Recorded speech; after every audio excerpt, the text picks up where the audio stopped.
শফিকুল আলম, একটি বছর শেষ হলো, আমরা নতুন একটি ইংরেজি বছরে যাচ্ছি। হিসাব অনুযায়ী এই সরকার মেয়াদ কাটিয়েছে 4 মাস 22 দিনের মতো। আপনার দৃষ্টিতে এই সরকারের সাফল্য কি অথবা ব্যর্থতাই বা কি? আমি তেমন একটা ব্যর্থতা দেখি না। এটা এমন না যে আমি আমার সরকারের প্রেস সেক্রেটারি হয়ে আমি আমার ব্যর্থতা দেখছি না, বাট আমি আসলেই আমি সরকারে এসে প্রফেসর ইউনূসের সাথে থেকে যেই আমার অভিজ্ঞতা হয়েছে তাতে মনে করি যে এটা খুবই একটা সাকসেসফুল গভর্নমেন্ট।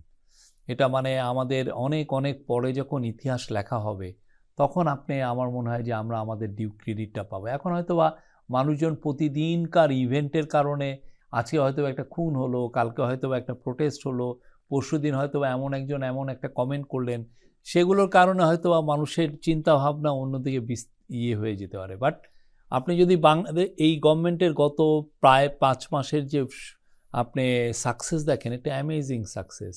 এটা কি করেছে এই গভর্নমেন্ট? আপনি দেখেন একটা স্ট্যাবিলিটি এনেছে। এই গভর্নমেন্ট একটা পিসফুল একটা ট্রানজিশন করেছে। এটা এমন একটা মানে একটা টার্বুলেন্ট প্লেনে ওয়েদারের মধ্যে একটা প্লেন পড়ে যেরকম ঝাঁকুনি হয় না, হ্যাঁ এখনই বুঝি ভেঙে পড়ে যাবে, সেই প্লেনটাকে প্রফেসর ইউনূস এনে সফট একটা ল্যান্ডিং করেছেন। এবং এইটা পুরো এই সফট ল্যান্ডিংয়ের কারণে ইকোনমিক রিকভারি হয়েছে। হিউম্যান রাইটস অনেকে কিছু কিছু ভায়োলেশনের কথা বলেন, বাট ওভারঅল দেখেন আমরা কিন্তু উই পারফর্ম ওয়েল। আমরা ইভেন প্রতিনিয়ত আমরা স্ট্যাটিস্টিক্স দিচ্ছি ল অ্যান্ড অর্ডারের, এবং আমরা ল অ্যান্ড অর্ডারে দেখছি যে খুন কিন্তু তেমন একটা বাড়েনি, বা যেই ধরনের আপনি সিরিয়াস ক্রাইম ধরেন গত বছরের যদি তুলনা করেন, আমরা এটা একদম স্ট্যাটিস্টিক্স দিয়ে আমরা দেখাচ্ছি।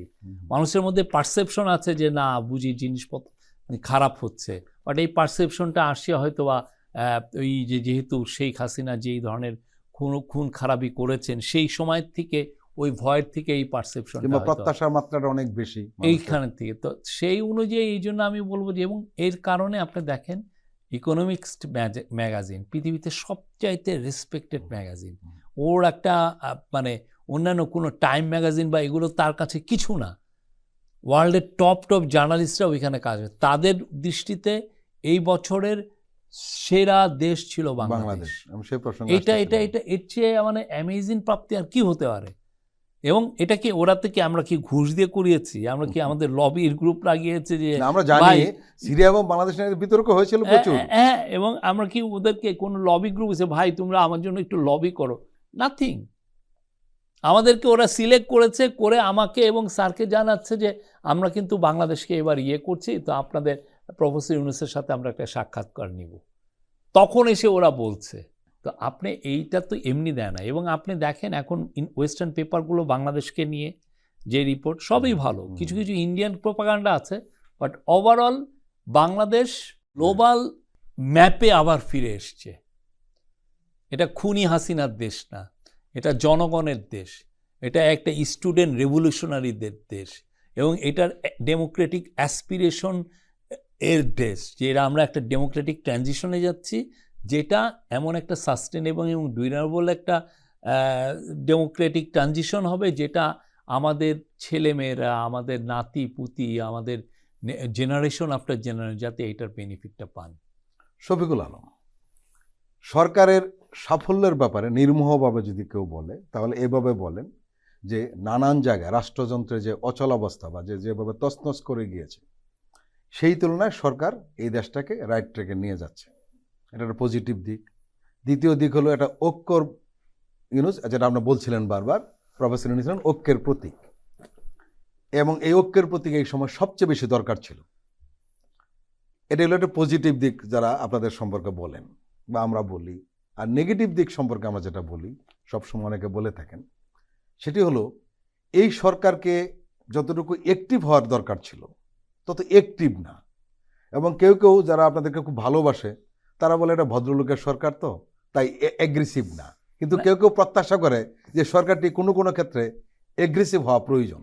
না, আমি এই জায়গাটা নিচ্ছি না। এই জন্য নিচ্ছি না যে আমরা অ্যাগ্রেসিভ না, এটা আপনি কি কোন, এটা তো একটা বেঞ্চমার্ক, এটা টুল দিয়ে তো আপনি বলবেন যে আমরা অ্যাগ্রেসিভ না। এখন যেটা হয় কি, আগের গভর্নমেন্টের সময় আপনি যদি দেখেন যে ল অ্যান্ড অর্ডারের একটা ঘটনা ঘটলে, ধরেন একটা জঙ্গিকে অ্যারেস্ট করলো, হ্যাঁ, জঙ্গি তো না, অনেক ক্ষেত্রে বানানো তো জঙ্গি আর কি। বানানো জঙ্গি অ্যারেস্ট করে ওই জঙ্গিকে নিয়ে ফার্স্টে ধরেন স্বরাষ্ট্রমন্ত্রী একটা বক্তব্য দিচ্ছেন, একটু পরে স্টেট মিনিস্টার বক্তব্য দিচ্ছেন, ওবায়দুল কাদের বক্তব্য দিচ্ছেন, পুলিশের চিফ বক্তব্য দিচ্ছেন, র্যাবের চিফ বক্তব্য দিচ্ছেন, তারপরে আমাদের জঙ্গি নাটকের গুরু মনিরুল ইসলাম বক্তব্য দিচ্ছেন। এই যে পুরোটা, এবং টিভিতে বারবার দিচ্ছে, তার ফলে হচ্ছে কি মানুষের মধ্যে একটা পারসেপশন হচ্ছে ওনারা অনেক কাজ করছেন, অনেক অ্যাগ্রেসিভ হচ্ছেন। আমাদেরও স্টাইলটা হচ্ছে যে ভাই কাজটা করি, আপনারা টের পাবেন, আমরা কাজ করছি এবং আপনারা টের পাচ্ছেন। আপনারা কোনো ধরনের এখানে কেউ বড়াই করে বলছে না যে না আমি এই কাজটা করেছি, এটা কেন হচ্ছে না। হ্যাঁ, এই যে আজকে ধরেন বিটিভি নিউজ ওপেন হলো, এটা কি আমরা ঢাকঢোল ধরে সবাই বাংলাদেশে জানাচ্ছি? অথচ এটা কতটা ভাইটাল। বাংলাদেশের সমস্ত জনগণের যদি কথা বলতে হয় নিউজে, আপনি প্রাইভেট টিভিগুলোকেও তো তার ইন্টারেস্টের কথা বলে, অনেক সময় ক্ষুদ্র জনগোষ্ঠীর কথা বলে না, বা একটা বাংলাদেশের রুরাল পিপলের কথা বলে না, একটা রিয়াল একটা কি যে গ্রাম অঞ্চলে যে কাহিনীগুলো হয় বা যে নিউজগুলো তৈরি হয় সেগুলো আসে না, অনেকটা নগর কেন্দ্রিক, নগর কেন্দ্রিক এবং 2-3টা নিউজ কেন্দ্রিক। তো সেই জায়গায় আমাদের তো একটা পাবলিক ব্রডকাস্ট আর আমরা একটা বিটিভি নিউজ আজকে চালু হলো, তা আমরা কি এটা কি ঢাকঢোল পিটিয়ে বলছি? তা আমাদের কাজগুলোই এরকম। আমি বলবো যে গত 5 মাসে আমরা প্রচুর, আপনি একটা আমাদের যে বিডার যে চিফ, হ্যাঁ, Bangladesh investment development authority, his a young man, একদম 40-এর কোঠায় তার বয়স। তাকে প্রফেসর ইউনুস নিয়ে আসছেন সিঙ্গাপুরের একটা মাল্টিন্যাশনাল ব্যাংক থেকে। সে এসে 1 মাসের মধ্যে সে 250 সিইওর সাথে মিটিং করেছে।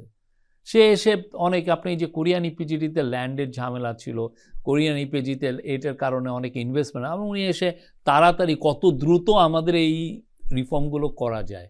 উনি নিজে কিন্তু মিডিয়াতে কোনো আসছেন না, এগুলো ফলো করে বলছেন না, কিন্তু কাজটা হচ্ছে কিন্তু উনি কাজও করছেন। এবং উনি কি এই সবাই সিইওদেরকে নিয়ে বসতেছেন, এবং সিইওদেরকে নিয়ে উনি প্রতি মাসে আমরা কি কি করছি এটার একটা একদম অনলাইনে এসে উনি, আমাদের স্পেশাল এনভয় আছেন লুৎফে সিদ্দিকী, তারা জানাচ্ছেন প্রত্যেকটা সেক্টরে কাজ হচ্ছে। এনভায়রনমেন্ট নিয়ে কি অ্যামেজিং কাজ করছেন রিজওয়ানা হাসান। আমরা এই যে ডিজিটাল সাইবার সিকিউরিটি একটা আমরা স্ক্র্যাপ করেছি, আমরা কি খুব ঢালাও করে বলতেছি, আমরা মাইক নিয়ে বলছি এই দেখো আমরা এই কাজটা, এটা না, আমরা আমাদের কাজগুলো করছি। এবং এই কাজগুলোর আরও আমরা এই যে 2025টা আমাদের জন্য খুবই খুবই ইম্পর্টেন্ট। আমরা আমাদের যে আনফিনিশ কাজ আছে, আমরা যে রিফর্মের যে একটা কাজ নিচ্ছি, রাষ্ট্র মেরামতের যে বড় কাজ আমরা নিচ্ছি, ইনশাল্লাহ এই বছরটা এগুলো হবে।